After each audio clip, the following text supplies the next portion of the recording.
More US based ఈ learning platform. మీరు కూడా స్లాట్ బుక్ చేసుకోవాలంటే ఈ నెంబర్కి కాల్ చేయండి. నమస్కారం అనిల్ సింగ్ గారు. నమస్తే శిరీష. సార్, బేసిక్గా మంచి మంచి ఐడియాస్ ఇస్తూ ఉంటారు మీరు, మన మనీని ఎలా డబుల్ చేసుకోవాలి అని, అలాగే ఉన్న మనీని ఏ విధంగా సంపాదించుకోవచ్చు అని. అయితే మనము జనరల్గా ఎక్కడికైనా బయటికి వెళ్ళినప్పుడు టోల్ ట్యాక్స్ కడుతూ ఉంటాం. అండ్ రీసెంట్గానే గవర్నమెంట్ దానికి సంబంధించిన ఒక పథకాన్ని ఇంట్రడ్యూస్ చేసిందని, దాంతో కూడా మనం మనీని సంపాదించుకోవచ్చు అని విన్నాను. ఇది ఎంతవరకు నిజము? అండ్ ఒకవేళ అది నిజమే అయితే దాని ప్రొసీజర్ ఏంటి సార్? మీరు అడిగిన ప్రశ్నకి ఒక కాంట్రేరియన్ ఆన్సర్ ఏముంటుందంటే, జనరల్గా అందరూ ఏమనుకుంటారంటే లైక్ ఇన్వెస్ట్మెంట్స్ గురించి అంటున్నారు ఆర్ లోన్స్ గురించి అంటున్నారు, మరి టోల్ ట్యాక్స్కి దీనికి సంబంధం ఏంటి? ఎస్, ఎగ్జాక్ట్గా. కానీ దానికి ఆన్సర్ మనము ఒక రీసెర్చ్లో తీసాము. ఓకే. ఆ ఆన్సర్ ఏంటంటే, అఫ్కోర్స్ మీరు హైవే రోడ్స్, టోల్ గేట్స్ ఉంటాయి, టోల్ ట్యాక్స్ ఖచ్చితంగా కట్టాలి. ఇంతకుముందు ఎలా ఉండిందంటే, నేను మినిస్టర్ కొడుకుని, నేను మినిస్టర్ సంబడి పొలిటీషియన్ కొడుకుని అని చెప్పేసి ఏదో ఒకటి చెప్పి వెళ్ళేవాళ్ళు. బట్ ఇప్పుడు అలా లేదు. ప్రభుత్వం ఏం చేస్తుందంటే, ఇవన్నీ స్టోరీస్ వినే అవసరం లేదు, డైరెక్ట్గా ఫాస్టాగ్ అనేది ఇంట్రడ్యూస్ చేసేయండి. అది ఎవరైనా సరే అక్కడ ఫాస్టాగ్ స్టిక్కర్ అంటించేస్తే వితిన్ ఫ్యూ సెకండ్స్లో మీరు గేట్ ఓపెన్ అయిపోతుంది, స్కాన్ అయిపోయాక వెళ్ళిపోవచ్చు. అంటే టోల్ ట్యాక్స్ అనేది అక్కడ ఆటోమేటిక్గా డెబిట్ అయిపోతుంది అకౌంట్లో నుంచి. అదొకటే కాదు, దారిలో స్పీడ్ లిమిట్ని ఉల్లంఘించిన అమౌంట్స్ అప్పుడు కూడా డెబిట్ అవుతాయి. తెలుసా మీకు ఈ విషయం? 1000 rupees plus GST. So if you cross the speed limit, 100 ఉంది 120కి వెళ్తున్నారు, అయిపోయింది, డబ్బులు పోయినట్టే అకౌంట్లో. సో ఇలా government has planned and secured చాలా రిటర్న్స్ పబ్లిక్లో నుంచి పెనాల్టీ రూపంలో, అంటే వాళ్ళందరినీ డిసిప్లిన్లో ఉంచాలని చెప్పే ఉద్దేశం. సో దట్స్ యాక్సిడెంట్స్ కాకూడదు, అందరూ సేఫ్ ఉండాలి. సరే, ఇవన్నీ మనం ఎందుకు మాట్లాడుతున్నామంటే, ఎవరైతే ప్రేక్షకులు ఈ వీడియో చూస్తున్నారో, ఎవరైతే ఈ విషయాన్ని ఫాలో అవ్వబోతున్నారో పెట్టుబడి రూపంలో, వాళ్ళందరికీ కూడా టోల్ ట్యాక్స్ పే చేసేవాళ్ళు కానివ్వండి, టోల్ ట్యాక్స్ పే చేయని వాళ్ళు కానివ్వండి, అవసరం లేని వాళ్ళు కూడా కానివ్వండి, ఇందులో ఒక చిన్న పెట్టుబడి పెడితే చాలు పెద్ద రిటర్న్స్ వస్తాయి. అదేంటి, టోల్ గేట్ మాకు రెంట్కి ఇస్తున్నారా? దాంట్లో నుంచి మనం డబ్బులు కడతాం కానీ మనకు కూడా డబ్బులు వస్తాయా? Exactly, that is the twist ఇక్కడ. ఏంటి సార్ అది? నిజం ఏంటంటే, government of India through SEBI, securities exchange board of India నుంచి ఏం చేశారంటే, వాళ్ళ ద్వారా ఒక స్కీమ్ని తీసుకొచ్చారనమాట. ఓకే. అదేంటంటే ఇన్ఫ్రాస్ట్రక్చర్ ఇన్వెస్ట్మెంట్ ట్రస్ట్స్. దాన్నే INVIT అంటారు. ఇన్విట్ అంటే షేర్ మార్కెట్లో ఇన్వెస్ట్మెంట్ చేయాలి అంటే భయమే. అంటే మిగతా వాళ్ళు ఎంతమంది ఏం చేస్తారంటే, వాళ్ళందరూ మ్యూచువల్ ఫండ్స్లో ఇన్వెస్ట్మెంట్ చేస్తారు. సరే, అందులో కూడా వస్తాయి.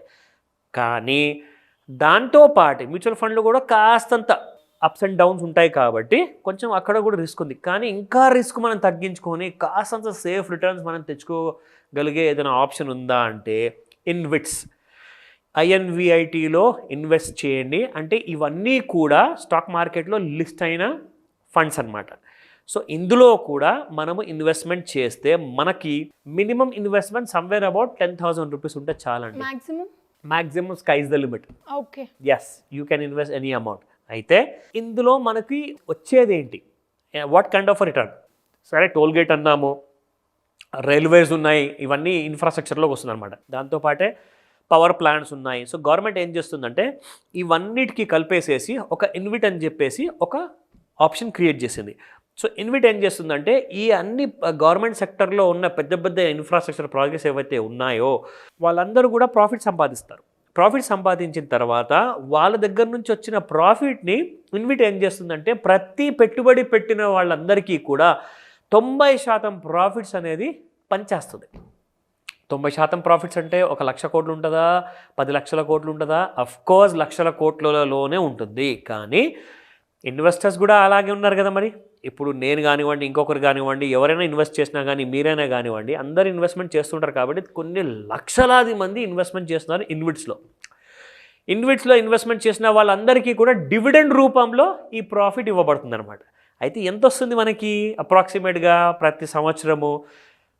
డిపెండింగ్ అపాన్ యువర్ ఇన్వెస్ట్మెంట్ మీరు సంవత్సరానికి కనీసము 12 నుంచి 15 లక్షల రూపాయలు సంపాదించవచ్చు. అది డిపెండింగ్ అపాన్ యువర్ ఇన్వెస్ట్మెంట్. అంటే 10,000 పెడితే నాకు 15 లక్షలు వచ్చేస్తుందా? అలా కాదండి, ప్రోరేటా బేసిస్ అనమాట. మీరు ఎంతైతే పెట్టుబడి పెడతారో దానికి అనుకూలంగా మీకు అలా రిటర్న్ వస్తుంది. అంటే పర్సంటేజ్ వైజ్గా చెప్తా.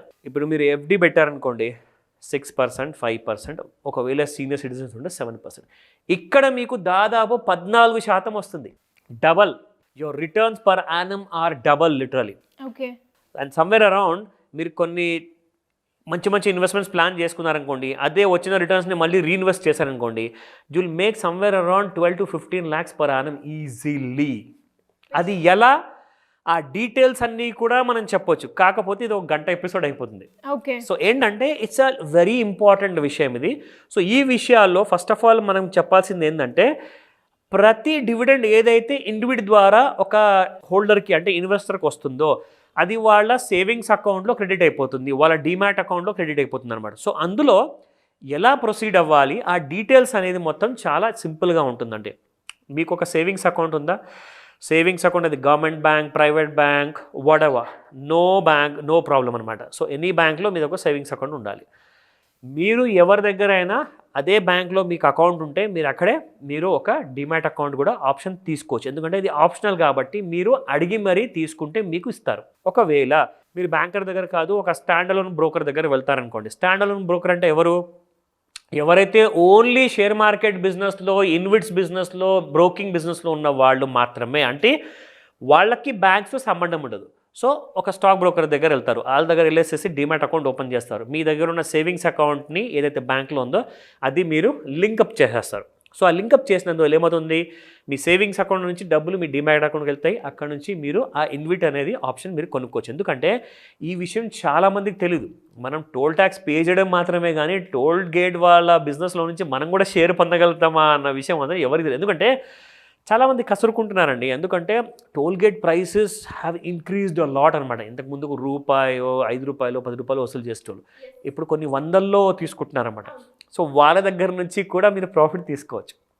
సో ఇదంతా ఏంటంటే, ఎవరికైతే బాగా కోపం ఉందో ఈ టోల్ గేట్స్ మీద కట్టి అసలు విసిగిపోయారో వాళ్ళందరికీ ఇది మంచి ఆప్షన్, ఇమ్మీడియట్గా తీసుకోమని చెప్తాను. నిజంగా. ఇంకొక విషయం చెప్తాను, ఇది ఏ కంపెనీ షేర్కి చెందిన షేర్ కాదు ఇది. ఎందుకంటే ఒక కంపెనీ ఎప్పుడైనా మూతపడచ్చు. ఆ కంపెనీ మూతపడింది అనుకోండి, మీ దగ్గర షేర్ వాల్యూ జీరో అయిపోతుంది. జీరో అయిపోయే ఛాన్సెస్ అక్కడుంది, కానీ ఇన్విట్స్ మాత్రం ఎప్పుడు క్లోజ్ అవ్వవు. ఎందుకంటే ఒక దేశంలో, అది భారతదేశం కానివ్వండి, ఏ దేశమైనా కానివ్వండి ప్రపంచంలో, వాళ్ళందరి దగ్గర ఒక ఇన్ఫ్రాస్ట్రక్చర్ ప్రొవైడ్ చేయడానికి గవర్నమెంట్ కొన్ని పాలసీస్ క్రియేట్ చేస్తుంది అనమాట. ఆ పాలసీస్ ప్రకారంగానే క్రియేట్ చేసిన ఇన్విట్ కాబట్టి ఇది ఎప్పటికీ జీరో అవ్వదు. ఎన్ని ఇన్ఫ్రాస్ట్రక్చర్స్, ఎన్ని రోడ్స్, ఎన్ని రైల్వేస్, ఎన్ని పవర్ ప్లాంట్స్, ఎన్ని public sector companies or government infrastructure companies అన్నీ పెరుగుతూ ఉంటాయో అప్పటిదాకా మీకు ఇన్విట్స్ వాల్యూ పెరుగుతూనే ఉంటుంది, జస్ట్ లైక్ బంగారం. ట్రూ. సింపుల్ వర్డ్స్ చెప్పాలంటే బంగారంలోనే మీరు పెట్టుబడి పెట్టారు. అయితే బంగారంలో ఉన్న ఒక చిన్న డిసడ్వాంటేజ్ ఏంటంటే, ఆ బంగారాన్ని ఒకవేళ మీరు ఫిజికల్ రూపంలో కొంటే మాత్రం చాలా ఈజీగా సేల్ చేయలేరు. కానీ ఇన్విట్స్ ఏంటంటే, మీ ఫోన్లో ఉన్న యాప్లో నుంచి మీరు పెట్టుబడి పెట్టేసేసి మీరు ఇమ్మీడియట్గా విత్డ్రా చేయాలన్నా జస్ట్ సెల్ అని బటన్ నొక్కితే ఇమ్మీడియట్గా మీ అకౌంట్లోకి క్యాష్ వచ్చేస్తుంది. So it's a beautiful option. And especially ఎవరైతే టోల్ ట్యాక్స్ పే చేస్తున్నారో వాళ్ళకి ఇది చాలా బెనిఫిట్, చాలా especially travel companies and drivers ఎవరైతే ఉంటారో వాళ్ళకి. And great information sir. మరి ఇలా ఎవరైనా కూడా లోన్స్కి సంబంధించిందో లేదంటే స్కీమ్స్కి సంబంధించిన ఇన్ఫర్మేషన్ తెలుసుకోవాలి అంటే ఏ విధంగా మిమ్మల్ని అప్రోచ్ చేయ ఛాన్స్ ఉంది? ఖచ్చితంగా శిరీష, ఎందుకంటే ఇందాక మనము ఈ ఇన్విట్స్ గురించి మాట్లాడుకున్నాము, అలాగే ఇంకా వేరే ఇన్వెస్ట్మెంట్ ఆప్షన్స్ ఉన్నాయి. వీళ్ళతో పాటే చాలామందికి అప్పులు ఉన్నాయి. ఆ అప్పుల బాధలు పడలేక, అలాగే అట్ ద సేమ్ టైం ఆ డిసిప్లిన్ తెలియక, ఆ ఫైనాన్షియల్ అవేర్నెస్ లేక, అట్ ద సేమ్ టైం కావాల్సిన బేసిక్ మినిమం ఇన్ఫర్మేషన్ కూడా లేక అందరూ వాళ్ళ జీవితాల్లో ఆ క్రెడిట్ స్కోర్ అనే విషయంతో, ఆ ఫైనాన్స్ అనే విషయంతో చెలగాటమాడుతున్నారు తెలియక. ఎందుకంటే తెలిసిన తప్పులు కావు ఇవి. ఎవరు కూడా ఇలాంటి తప్పులు తెలుసుకున్న తర్వాత చేయరు, ఎందుకంటే వాళ్ళ కెరియర్ ఫినిష్ అయిపోతుంది. ఒకసారి క్రెడిట్ స్కోర్ మినిమంకి వచ్చేసింది అనుకోండి, మినిమం ఇస్ 300, మ్యాక్సిమం ఇస్ 900. ఒకవేళ అలా పడిపోయిందంటే మాత్రం ఖచ్చితంగా ఏ బ్యాంకు కూడా దగ్గర రానివ్వదు. దానికి ఎలాంటి కైండ్ ఆఫ్ స్ట్రాటజీస్ ఉన్నాయి, ట్రిక్స్ ఉన్నాయి, అవన్నీ కూడా మనం క్లాస్లో నేర్పిస్తాము. అట్ ద సేమ్ టైం ఎవరికన్నా పర్సనల్ అపాయింట్మెంట్ కావాలి అంటే ఆర్ కాల్ అపాయింట్మెంట్ కావాలి అంటే స్క్రీన్ పైన కనిపిస్తున్న నెంబర్కి కాల్ అయినా చేయొచ్చు, లేదంటే వాట్సాప్ మెసేజ్ కూడా పంపిస్తే మీకు ఇమీడియట్గా రెస్పాన్స్ కూడా వస్తుంది. సో పూర్తి డీటెయిల్స్ మీకు తెలియజేయబడతాయి. సో ఇమీడియట్గా రిజిస్టర్ చేసుకోండి. Thank you sir. Thank you so much. Welcome Sirisha.